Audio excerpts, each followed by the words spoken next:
Hi hello good afternoon welcome to Bhagyalakshmi Raghupatri channel. ఈరోజు కనుమ కదండి. కనుమకి రొయ్యలు బిర్యానీతో పాటు మటన్ కర్రీ కూడా చేశాను. మటన్ కర్రీకి కావాల్సింది ఏంటంటే ఒక హాఫ్ కేజీ మటన్ తీసుకున్నానండి.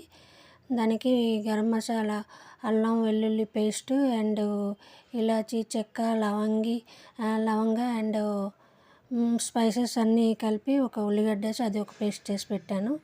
ఇంకా బాగానే పెట్టుకొని అందులోని ఆయిల్ వేసుకోవాలి.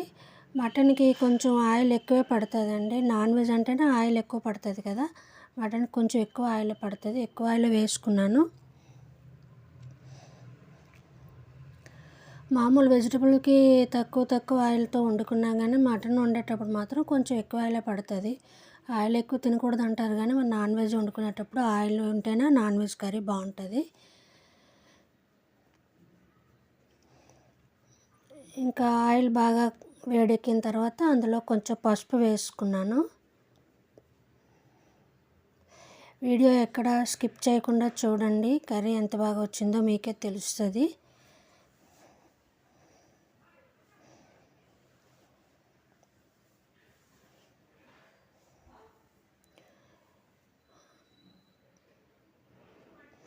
ఆయిల్ బాగా వేడెక్కిన తర్వాత అందులోని పసుపు వేసుకున్నాను. పసుపు కొంచెం ఎక్కువే వాడతానండి, నేను అన్నింట్లోకి పసుపు బాగా వాడతాను.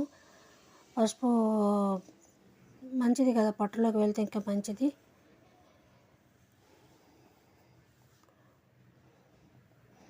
ఇంకా అందులో ఆనియన్స్, పచ్చిమిర్చి వేసి ఫ్రై చేసుకున్నాను.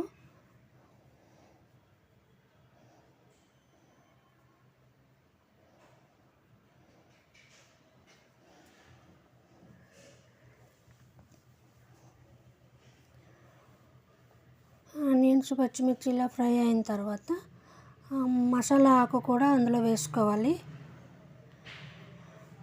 మసాలా ఆకు మంచి ఫ్లేవర్, మంచి స్మెల్ వస్తుందండి. మసాలా ఆకు కంపల్సరీ వేసుకోవాలి మటన్ కర్రీకి.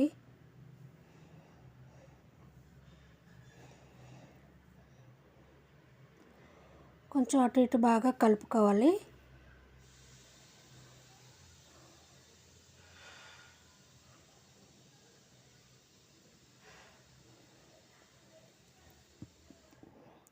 ఇప్పుడు మసాలా పేస్టు అండ్ అల్లం వెల్లుల్లి పేస్ట్ వేసుకొని కలుపుకోవాలి. పచ్చివాసన పోయేలాగా ఫ్రై చేసుకోవాలి. పచ్చివాసన పోయేలా ఫ్రై చేసుకున్న తర్వాత ఇప్పుడు మటన్ వేసుకోవాలి.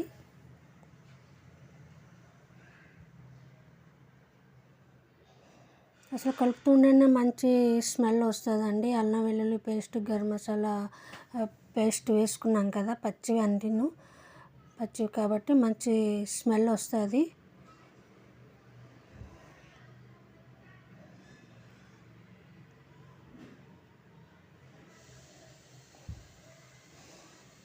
ఇందులో ఇంకా మటన్ వేసేసుకొని ఫ్రై చేసుకోవాలి బాగా.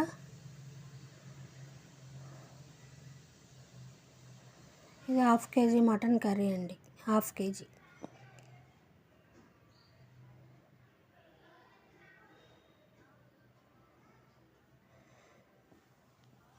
ఇంకా బాగా కలుపుకొని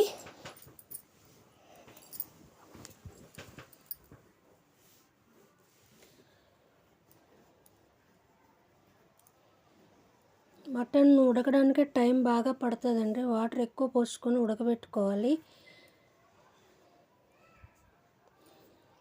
కుక్కర్లో పెట్టుకున్నా బాగుంటుంది, కాకపోతే ఈ విధంగా చేసుకుంటే ఈ టేస్ట్ వేరు ఉంటుంది. కుక్కర్లో ఉండేది వేరే టేస్ట్ ఉంటుంది. ఇంకా మూత పెట్టుకొని కాసేపు ఉంచుకుందాం. మటన్ బాగా ఫ్రై అయ్యేంత వరకు మూత పెట్టి ఉంచుకుందాం సిమ్లో పెట్టుకొని.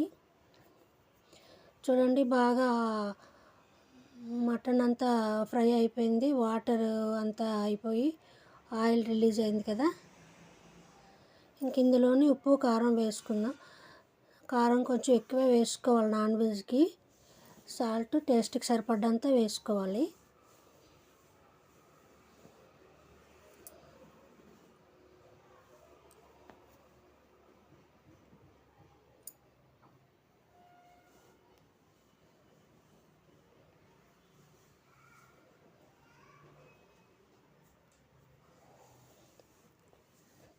సాల్ట్ కరెక్ట్గా వేసుకోవాలండి. అక్కడ టేస్ట్ చూసుకొని సరిపడింది లేనిది చూసుకొని వేసుకోవాలి. తక్కువ అయితే సాల్ట్ పర్వాలేదు కలుపుకోవచ్చు, కానీ మరి ఎక్కువైందంటే మాత్రం వంట వేస్ట్ అవుతుంది కర్రీ.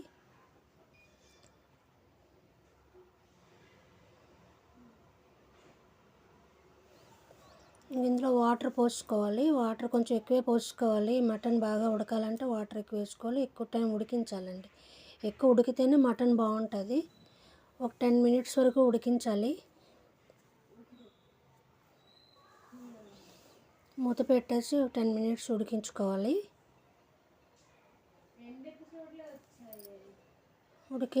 మూత పెట్టుకొని ఉడికించుకోవాలి. ఉడికించుకున్న తర్వాత అయిపోయింది, కర్రీ అయిపోయింది, ఇంకా రెడీ అయిపోయింది. కర్రీ ఇంకా వేడివేడి రైస్ తోటి సూపర్ ఉంటుంది.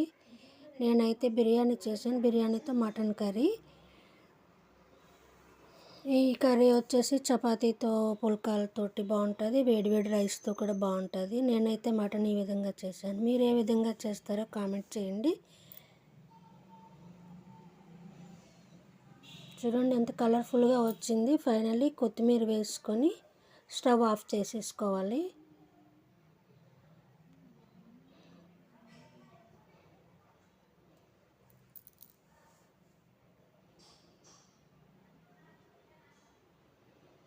కర్రీ రెడీ అయిపోయింది. ఇంకా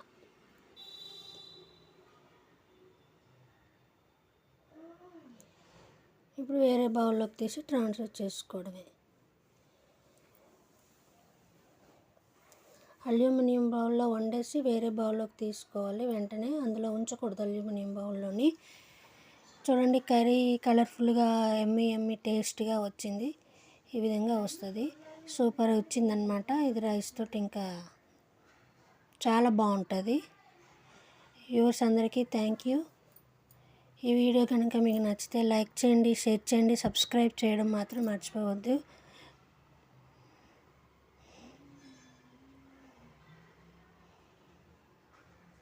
చూడండి ముక్క ఎంత బాగా వచ్చిందో.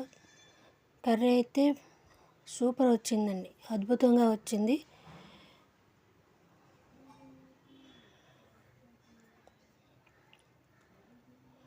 Thank you for watching.